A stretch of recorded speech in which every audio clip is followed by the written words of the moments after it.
Danielle, can you tell me about your beginnings with creating your soaps and skincare? Yeah, it was a kind of, I fell into it a little bit about 8 years ago, 9 years ago. My daughter was about 6 or 7. I was single parent, a bit frantic. Everything was really busy, and I needed something just for myself. And I had worked for Lush years ago in Dublin. I was managing their Grafton Street store, and then when they opened the one in Henry Street, I managed that for a year as well, and I loved it. I learned so much about natural ingredients and natural skincare and all that kind of thing. So I had a bit of a background in it. And I was always the kid who was out in nature. I've always been into natural stuff. That's my thing. I'm the nature person. So I saw an ad on Facebook for a day down in Wexford to go and learn how to make soap. And I was just at my wit's end at that stage with a small kid, balancing working part-time, her, everything. And I needed something for myself. I thought, I'll do this. And I went away and I spent the day in Wexford making soap with a wonderful lady. And I came home and I spent every penny I had in my bank account on ingredients. And that was the beginning of it. I literally started making soap the next day and started giving it to people, friends and family. That was in the summertime. By the end of the year, I was making it for Christmas presents for people. People were starting to ring me going, I saw the stuff you made for so-and-so. Can you make me some of that, or can I get some off you?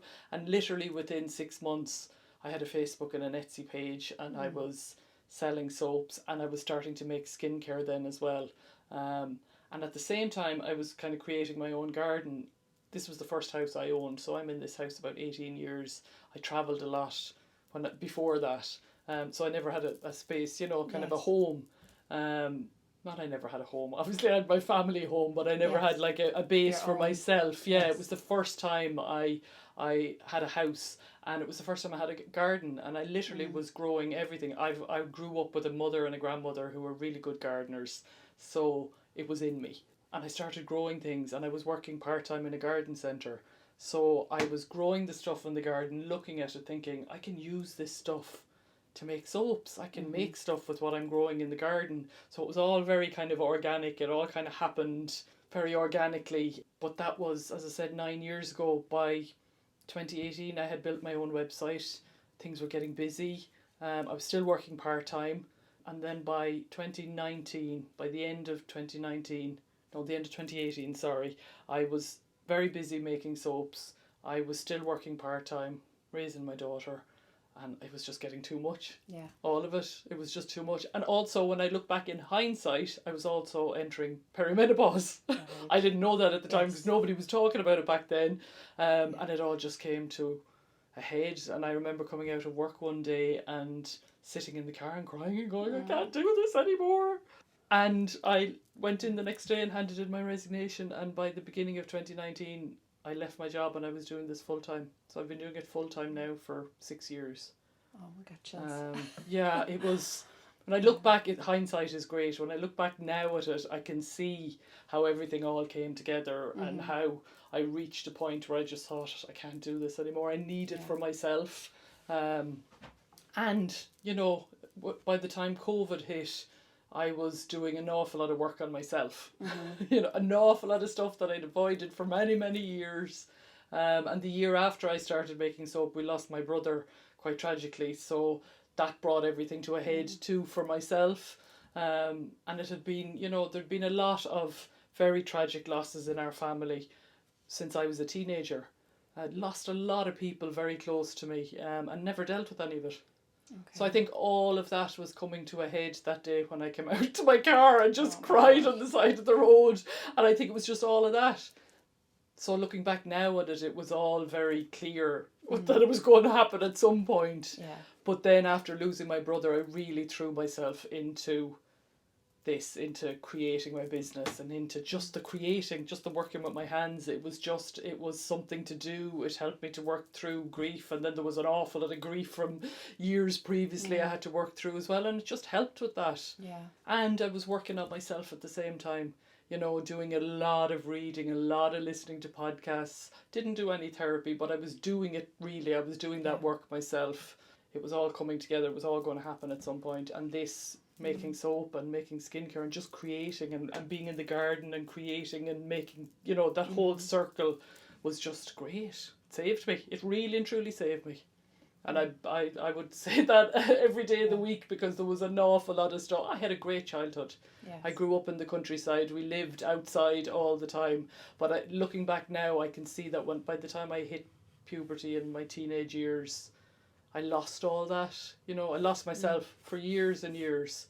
We lost the first person close to us. It was a neighbour who we grew up with, who was a friend, when I was only 15. So from there until now, there's been a lot of loss that I'd never dealt with, you know. Yeah. And I think this helped me to deal with all that. Finally having a chance to go back to that creative kid that I was. I lost that all once I hit 13, 14. I lost all that, you know. So this definitely was a catalyst, I suppose, for dealing with all that. And now I'm back. I very much feel like the kid I was when I was 8 or 9. That's how I feel now. And that's what I go back to all the time. I go back to thinking about that kid. I can see myself. I used to spend all the summers down in my nana's house in Cork on the farm, and I would be there on my own. It's just out roaming the fields all day. Yeah. You know, and that's the person I want to be now. That is the person I am now. I'm very much that person. I would quite happily spend the day up in the woods or out in the field. So I very much come back to that again. And I don't think that would have happened if I'd been working a 9-to-5 job somewhere, doing something I wasn't happy with. Yeah, definitely. What a journey. Tell me about, how does it feel to be in the studio and create?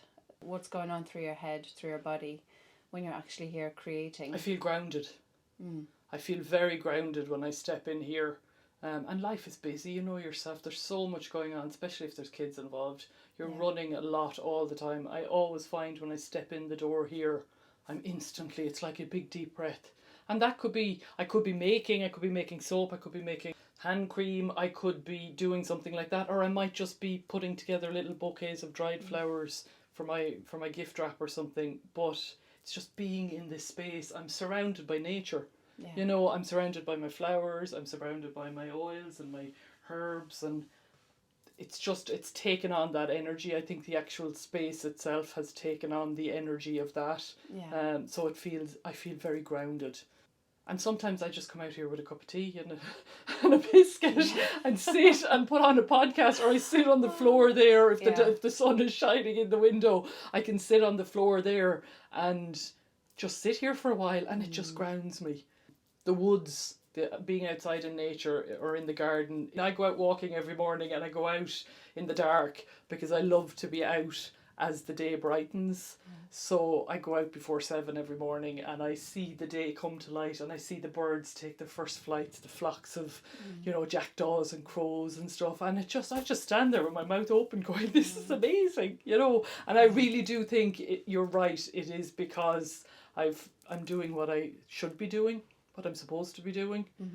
And a big part of that is also trying to spread a little bit of that joy to people, and just to introduce people to nature more. And I do foraging walks, and I take groups out and take them up around the woods and stuff, and show them what's growing and what they could be using in their teas, or, you know, whatever. I love all that. I love connecting people to nature, and that's, you know, part of what I do in my work with my soaps and skincare, because I'm using natural ingredients. I'm using infused oils from the garden. You know, all that is part of connecting people to nature, because I get that not everybody has the freedom to take off for a day and sit under a tree in the woods. So if I can make a bar of soap that smells like the woods, and they can take it into their shower in the morning and have a shower, gives them that little connection to nature for 5 minutes in the morning, you know. So that's very much what I'm about, is trying to find those ways to connect people to nature.